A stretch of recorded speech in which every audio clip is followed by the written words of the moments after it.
今集我想同大家分享下，我去到深圳灣1號一間超豪華酒店住咗2日1夜嘅體驗。呢一間就係深圳彭帥來佛士酒店。講到來佛士，最多人識嘅就係有近140年歷史，好多名人作家都住過，有神級祖師爺之稱嘅新加坡來佛士酒店。呢度嘅自助餐有深圳天花板之稱，周末嚟要成1000蚊一位。而今次酒店嘅套票包咗喺71樓度食 Happy Hour， 景觀可以直望深圳灣同埋香港方向。到底來佛士係咪真係傳說中咁神級呢？今集我會用最仔細嘅方法開箱俾你睇。Let's go！ 出片之前，請你訂閱我嘅頻道，你嘅支持係我出片最大嘅動力。今次嘅酒店套票，我喺第三方平台嗰度訂。套票包括1晚嘅豪華盛景雙床房，同埋位於佢哋71樓 Long Bar 嘅雙人黃昏雞尾酒連小食，連埋第2日嘅雙人自助早餐，同埋房間包含300蚊人仔嘅 SPA 服務代金券，人均1600幾。其實以酒店嘅級數同埋名氣，呢個價錢唔算貴。訂位嘅連結我會放喺資訊欄，同大家理身翻先。今次係完全自費嘅，係冇任何嘅贊助噶。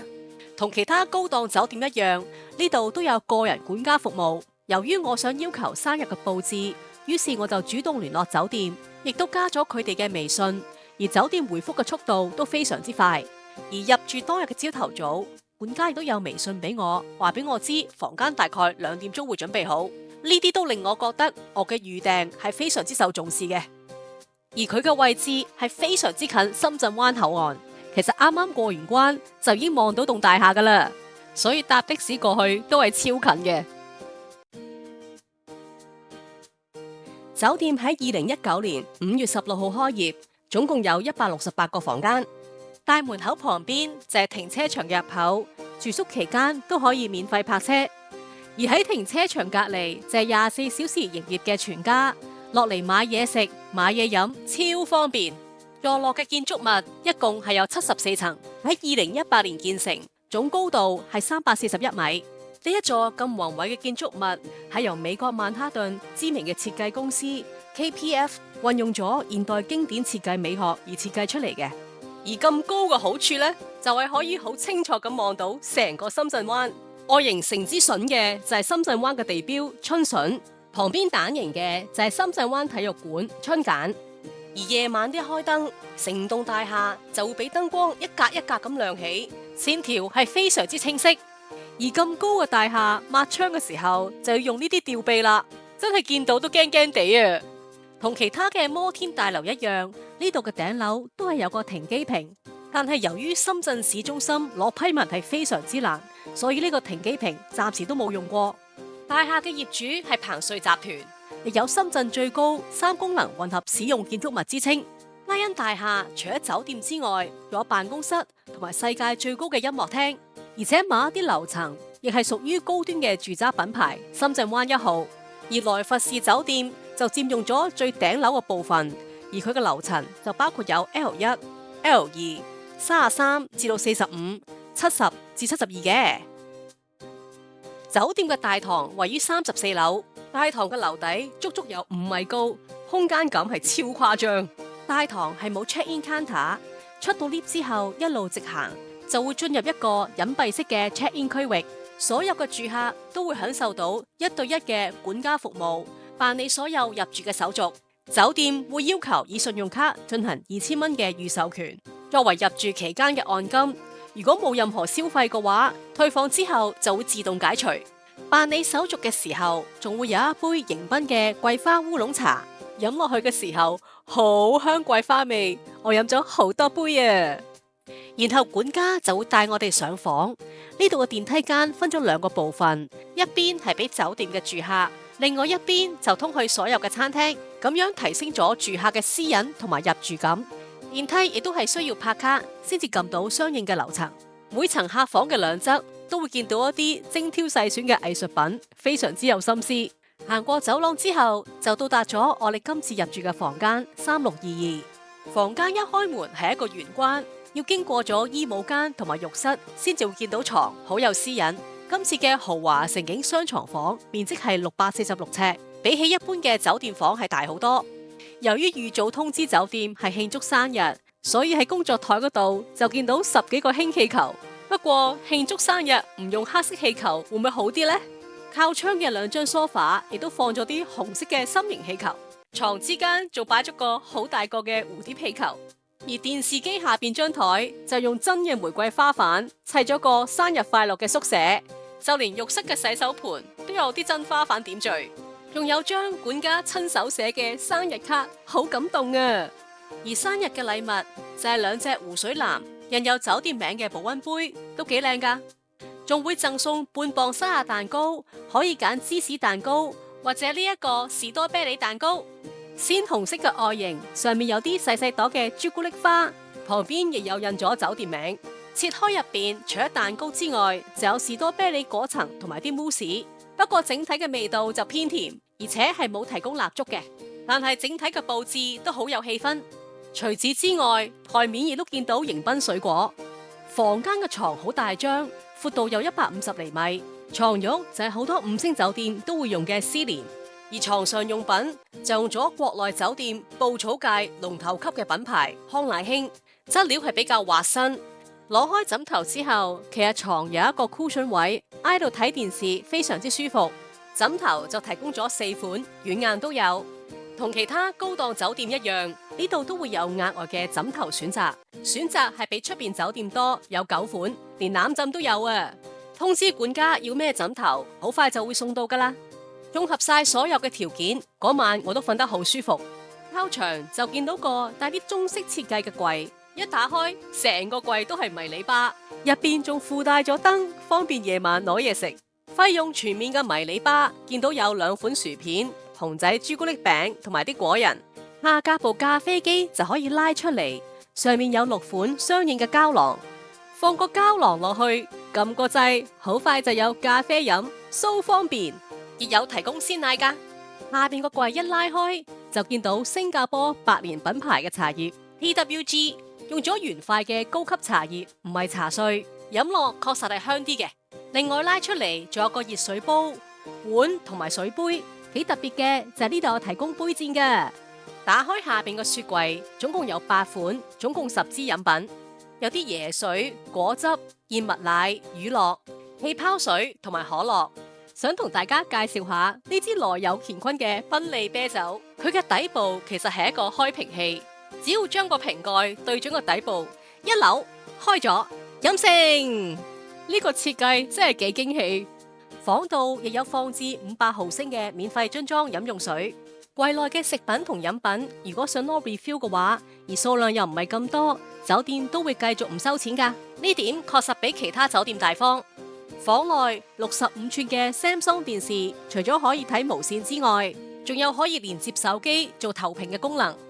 電視機下邊個櫃一打開，有個小驚喜位，就係一盒象棋噶。真係第一次見酒店房有象棋啊！靠窗旁邊就有一張工作台，提供咗紙同筆。個支筆係我見過嘅酒店筆入邊最靚嘅一支。牆身嘅插蘇位都係可以用國際嘅插頭，有 USB 同埋 HDMI 頭，反而就冇 Type C， 亦冇提供無線充電。拉開櫃桶，仲有條多用途嘅充電線，所以連充電線都可以唔使帶噶。特別之處就係佢哋仲有提供文具。床頭位就有提供過多用途嘅鬧鐘，到咗夜晚佢會自動發光，可以當埋夜燈。房間嘅窗戶全部係落地玻璃，而且窗簾亦都係電動嘅。呢一邊望出去就係對住酒店門口嘅景色。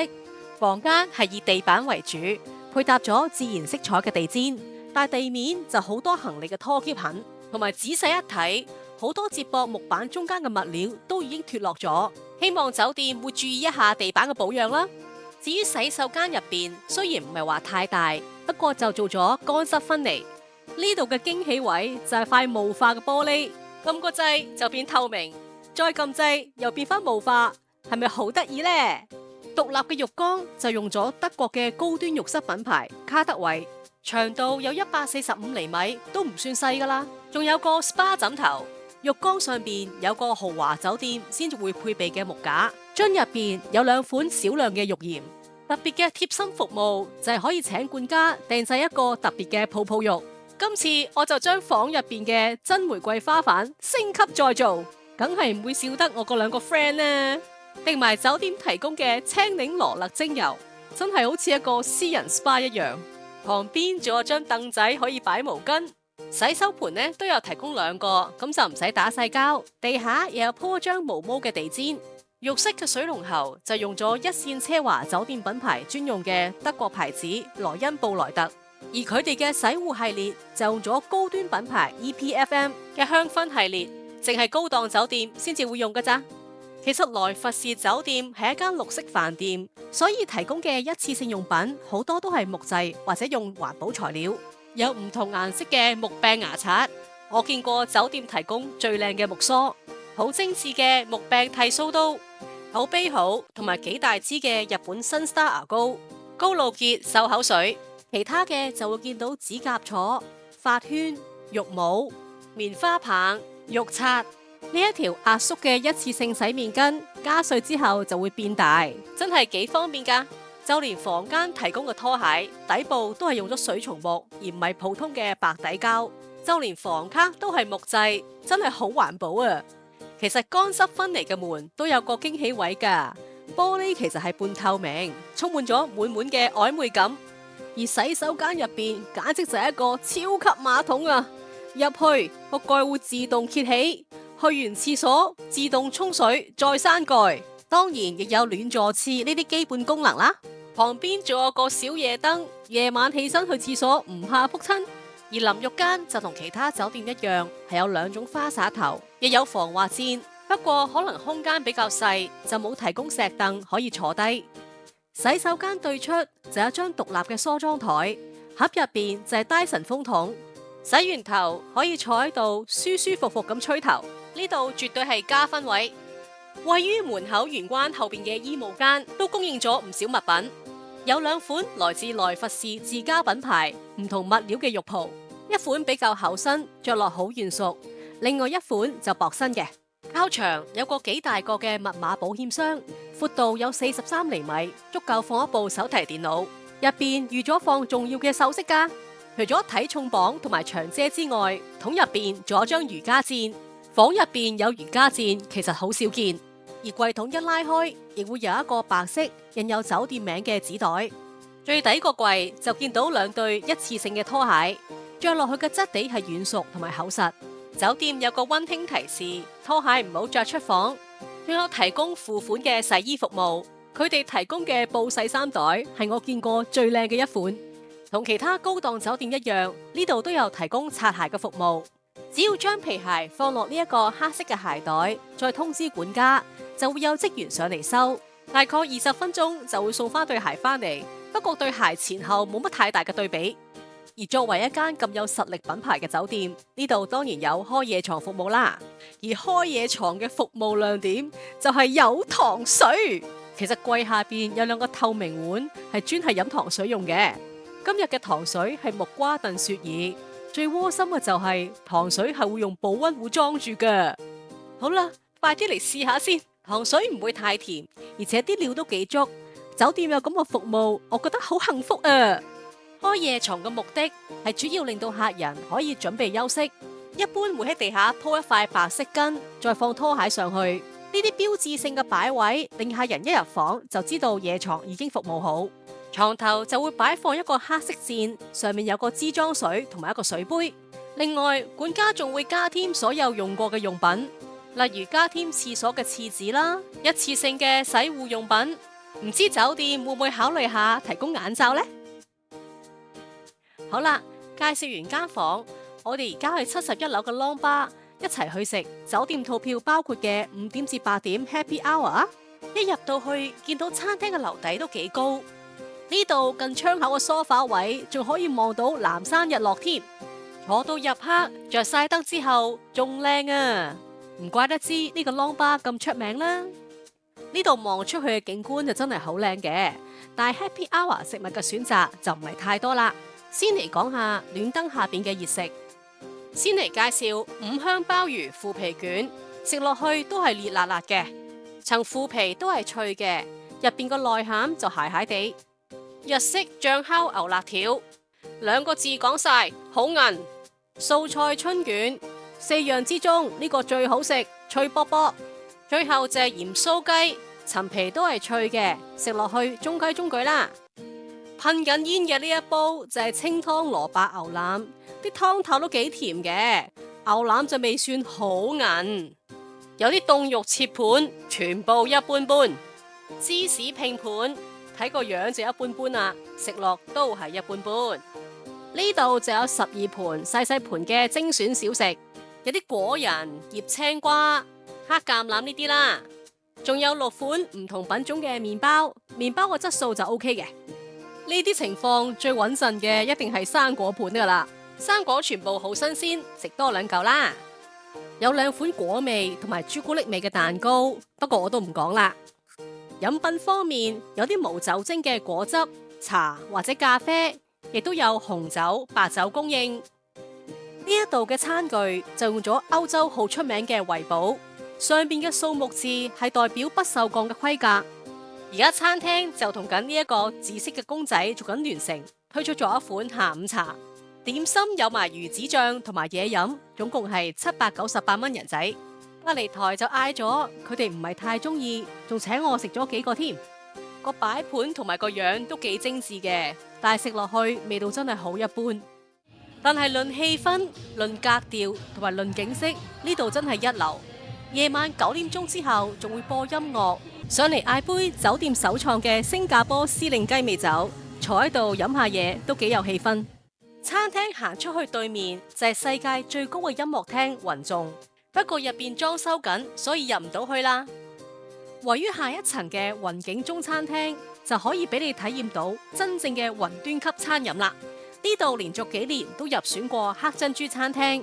黑珍珠你可以當佢係中國版米芝蓮，係一個好有權威嘅高端餐廳評選。入得去就即係代表無論味道、食材、服務同整體嘅體驗都有水準，而入邊嘅人均消費都係過千嘅。落返嚟34樓酒店大堂呢一層，眼前嘅餐廳星空坊就係有深圳天花板自助之稱嘅餐廳啦。門口放咗好多香料，皆因佢哋而家做緊香料做主題嘅自助晚餐。自助餐嘅主題大概3個月會換一次，連入邊啲裝飾都會跟埋個主題一齊轉㗎。自助晚餐1至4美團做緊798蚊一位，而星期5、6日就做緊958蚊位。今次我就冇食到，但係我哋好快睇一圈，睇入邊有咩食啊！海鮮係呢度最大嘅賣點之一，淨係生蠔都有4款，週末仲會加多1款添。刺身同生蠔都會排好晒，等客人自己攞。一眼望落去，海鮮選擇都唔少嘅。另外一個亮點就係呢啲即叫即製嘅熱盤，有香煎鴨肝、焗澳洲 M6 和牛牛腩扒、法式油封冰島蝶魚，見到幾款燉湯。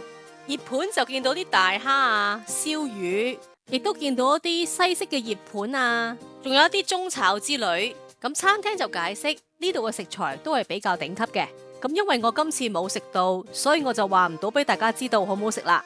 飲品就有椰皇同埋鮮榨果汁，甜品嘅款式其實都唔算少噶啦，圓個又有，細細件嘅都有，而且個賣相相當之精緻添。咁大家可以睇下甜品個樣先。另外就有啲馬卡龍同埋佢哋自家製嘅雪糕雪條嘅。而座位區望落去嘅夜景真係好迷人。喺地下酒店入口嗰一層有一間西餅店。雖然冇高空嘅靚景，但係入邊嘅裝修都非常之雅致，好適合下午茶。蛋糕款式造型都好精緻，有啲喺自助晚餐同 long bar 都見過。不過頭先試咗 long bar 同埋佢送嘅生日蛋糕之後，我就對佢哋嘅印象麻麻地。希望下次食嘅時候，我嘅感覺會有所改變啦。我哋而家落一層，去到33樓，睇下呢度最吸睛嘅室內游泳池。游泳池嘅開放時間係早上6點至夜晚10點鐘，一望落去個泳池好大同埋好明亮，水深係1.33米，亮點就係全落地玻璃，可以俯瞰成個深圳灣一帶。恆溫嘅游泳池長期保持喺29度，而兩邊都有個按摩池，個溫度係高少少嘅。喺內地嘅室內游水係必須佩戴泳帽㗎，亦可以喺前台買138蚊。喺更衣室入邊就有提供儲物櫃，有個設計好新穎、打晒光嘅桑拿室。特別嘅就有呢一間觀感淋浴房，入邊好多段花灑同埋好多段水掣，有唔同模式可以揀，好似有熱帶雨、加勒比風暴等等，可以模擬唔同天氣沖涼之下有咩感覺。游泳池出到嚟就係佢哋嘅水療中心，呢度好靜，而且燈光好柔和，令我非常之放鬆。我嘅酒店套票係包咗300蚊嘅 SPA 服務券，不過呢度所有嘅療程都係至少4位數起跳，喺我預算範圍之外，所以我就放棄咗啦。同層亦有一個24小時營業嘅健身中心，入邊嘅地方都唔算細，但係就劃咗唔同嘅區域，放咗唔同嘅器材。有消脂必備嘅跑步機，可以望住咁靚嘅景色做運動，心情都唔同啲。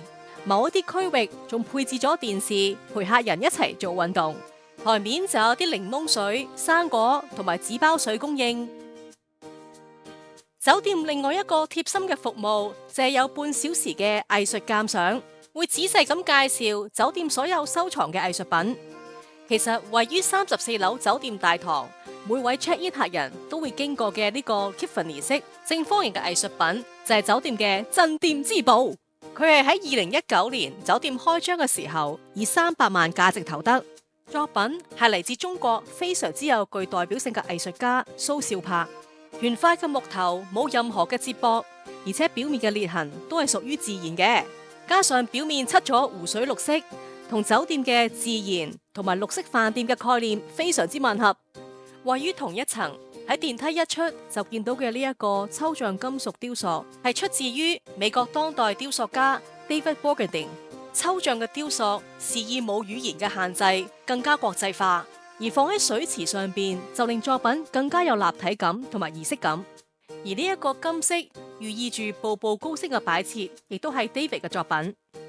其實酒店有同一間特約嘅花店合作，每3個月就會將酒店嘅花以唔同個主題展示俾客人睇。由於今期嘅主題係盆景，所以就會見到好多相關類型嘅設計。深圳萊佛士酒店喺1887年開業，新加坡傳奇級嘅萊佛士酒店走向國際嘅第14個目的地。正因為咁，所以酒店門口一個水流由上而下傾落嘅噴水池，靈感就係嚟自於新加坡嘅樟宜機場。同時，佢亦係法國雅高集團旗下嘅頂級奢華品牌之一，同悦榕莊同埋 Fairmont 都係屬於最頂個層傳奇級嘅奢華品牌。而室內嘅設計就係交咗俾杜拜嘅 LW 設計事務所，無論設計同擺設都含有咗大量嘅中國元素，同時迎合咗酒店嘅環保理念。某一啲設計就好聰明咁樣滲入咗環保嘅元素，好似燈下邊嘅裝飾只係簡單用咗膠片，但係當燈光一射落去，就產生咗唔同反光同層次，成個空間變到好高級。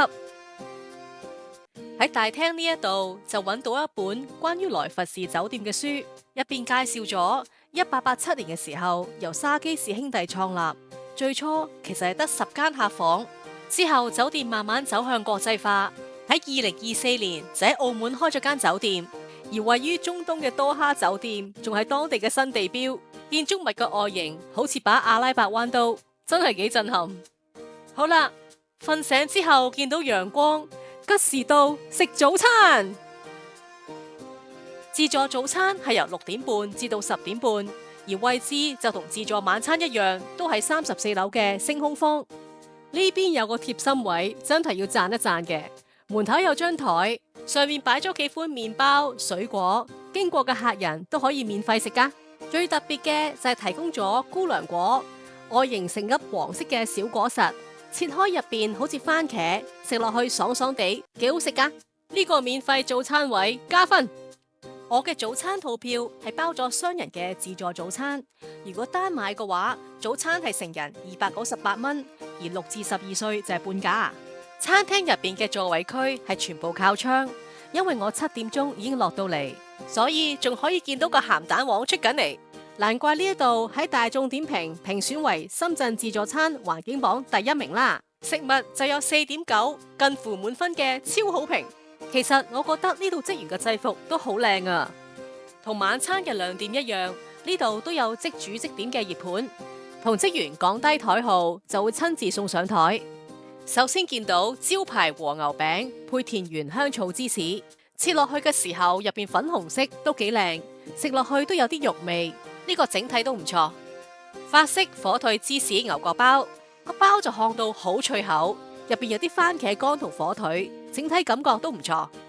西班牙臘腸番茄醬北非蛋，蛋畢落去嘅時候係流心，加上少少清香嘅番茄醬，重點係咬住條麵包條，睇住個咁靚嘅景色，正。有高檔餐廳先會提供嘅 Egg Benedict 配馬鈴薯同埋即製格仔餅，外觀整體都幾靚，而且切落去嘅時候都幾流心。蛋同埋格仔餅中間就有啲菠菜同埋薯仔，亦都可以要求淨係要蛋同格仔餅㗎。幾特別嘅就有鹽焗鵪鶉蛋，鹽焗嘅做法係蒸水，蛋白可以保持嫩滑，而蛋黃就可以起沙。亦有流心嘅溫泉蛋加黑松露汁。由於萊佛士酒店非常之重視動物保育，連雞蛋都淨係會選用本地農場用放養方式養殖嘅雞隻所生嘅雞蛋，而佢哋嘅雞蛋食落去係真係有一份香味嘅。同其他酒店一樣，只要選好配料，師傅就會即刻幫你整奄列。呢度亦有提供水煮蛋同埋茶葉蛋，不過就唔算太入味啦。至於其他西式嘅熱盤就有煙肉，不過咬落去都幾韌。有我幾中意食嘅炒雜菇，非常之西式嘅芝士焗番茄，令我諗起萬聖節嘅焗南瓜。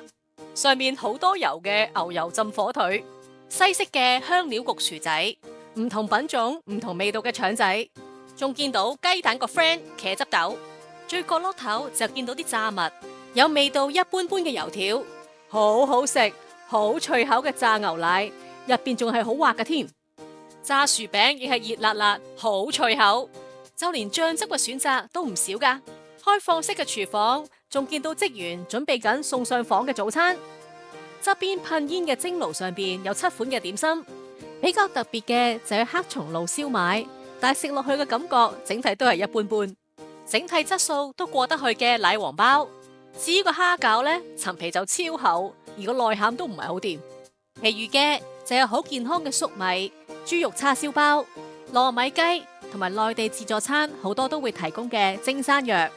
呢邊嘅亮點就係有個即製腸粉檔，可以選擇叉燒、雞蛋或者蝦腸，由頭到尾整個過程都喺客人面前即製，蒸3分鐘之後，成個腸粉都變咗半透明，再用刮刀一刮，搞掂。腸粉係半透明狀，都幾滑身噶。喺轉彎位嘅5個熱煲就提供咗白粥、小米南瓜枸杞粥、山藥藜麥牛肉粥、熱豆漿同埋花生核桃露。6款配菜之中，有我最中意嘅炸花生。咦，有個紅燒即煮牛肉麵檔喎。紅燒牛肉麵味道都幾濃，而且個肉質都幾腍，亦都可以自選配料，中意食乜就食乜，有雞湯或者係牛肉湯底。呢一邊就有啲中式嘅熱盤，見到有中式煎蘿蔔糕、炒到幾粒粒分明嘅炒飯，一定飽肚嘅3絲炒米粉、上湯娃娃菜、西蘭花炒牛肉、蟲草花蒸滑雞、豉汁鳳爪、冬筍冬菇羊腩煲，最後就係絲瓜雞蛋。小小嘅角落頭就係個前菜區，我自己幾中意呢一個蓮藕釀桂花糯米，涼拌黑木耳都唔錯，幾清爽。撈咗啲肉嘅牧場沙律、藤椒爽脆無肚貢菜、蘋果羽衣甘藍沙律、韓式泡菜卷。再行入啲就有張台仔，放咗啲切肉同埋芝士盤。呢度嘅主角就係現切36個月西班牙塞拉諾風乾火腿，食起上嚟都幾有肉味。比起另外一個出名嘅西班牙伊比利火腿，佢嘅價錢就比較親民。煙燻馬鮫魚食得出有煙燻嘅味道，但係魚嘅質地我就唔太中意啦。其餘嘅就有質素一般嘅煙燻三文魚，見到啲雞胸同埋鴨胸，仲有其他唔同品種嘅凍肉曲咳。有唔同品種嘅芝士，但我覺得質量都係一般。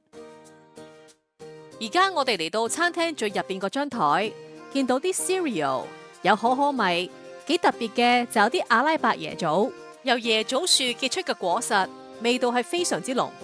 生果嘅選擇都幾多，有9款原果嘅生果，而切件嘅生果就有8款，總共17款咁多，勁啊！比較特別嘅就有熱情果同埋啲去咗皮嘅新鮮西柚。呢度令我幾開心嘅位就係有玻璃樽裝住鮮榨嘅果汁。酒店係用咗啲好細網嘅榨汁機，所以出嚟嘅果汁係冇渣嘅。今次我就試咗西瓜汁、橙汁同埋混合果汁，全部都好正。講到嘢飲，呢度有一部幾搞鬼嘅咖啡機。呢部專業嘅咖啡機提供咗4款唔同口味嘅咖啡膠囊。膠囊嘅外形成個飛碟咁嘅款，有提供自助餐比較少見嘅低咖啡因咖啡。首先將佢放落咖啡機上邊指定個槽入邊，然後將旁邊嘅手柄一拉，咖啡同奶都會自動流出嚟噶啦。除此之外，亦都有其他咖啡同茶，好似我今次就叫咗壺茉莉綠茶啦。旁邊有3個玻璃櫃，入邊都有提供咗其他罐裝嘅飲品。有自家製嘅水果氣泡水同埋莓果奶昔、凍豆漿同埋牛奶，有幾款唔同味道嘅屈臣氏罐裝氣泡水，仲有其他汽水嘅選擇。入邊有4款唔同口味嘅乳酪任君選擇，特別啲嘅口味就有羽衣甘藍酸奶，比較特別嘅就有酒釀糯米，食落去有少少黏口，帶啲酒香。呢個喺自助餐好少見。喺最後嘅雪櫃就見到啲健康沙律。有4款唔同嘅蔬菜，仲有啲配菜同埋沙律汁之類。勾住門口呢度有個幾特別嘅亮點位，就係佢哋提供咗6款唔同味道嘅牛油。喺自助餐真係第一次見。最多人拎嘅就係呢一款黑色嘅黑松露牛油，確實係食得出有黑松露味。而咖喱味嘅牛油就偏向清淡，反而海藻就真係冇咩味啦。其實靠近門口嗰張台就係擺麵包同埋甜品嘅。呢度嘅亮點位就係即整嘅蕎麥煎餅，個餅糊係酒店用蕎麥粉自家製嘅，一邊熟咗之後，職員就會翻去另外一邊放完生果之後，上面撒啲楓糖漿，然後再撒糖粉，靚晒。塊班戟食落去嘅時候都算幾鬆軟嘅，但係整體嚟講又唔係太大驚喜咯。抵讚嘅就係佢哋為咗敏感嘅客人提供咗冇麵粉嘅無麩質麵包。因為冇咗麵粉，所以口感就會比較鬆散同埋比較易碎。提供原塊嘅蜂巢蜜真係好萊佛士級嘅亮點。呢種接近天然狀態嘅蜂蜜會慢慢喺蜂巢滲出嚟，蜂蜜嘅味道係好清甜，帶住蜂蠟嘅蜂巢都可以俾客人切嚟食。食落去嘅時候會有啲咬口，幾有層次感。而其他嘅麵包款式亦都唔少嘅，好似有芝士腸仔麵包、胡蘿蔔 muffin、米麵包、香蕉蛋糕，中間有個窿嘅貝果包。比較特別嘅就係佢哋有甜甜圈，我就攞咗個朱古力甜甜圈嚟試下啦。不過佢整體口感比較實淨，我唔係太中意。一讚嘅就係呢度提供咗大量嘅酥包款式，好似有好靚嘅水果丹麥酥、蝴蝶形狀同埋朱古力嘅款式。整體嚟講，品質係尚算可以嘅。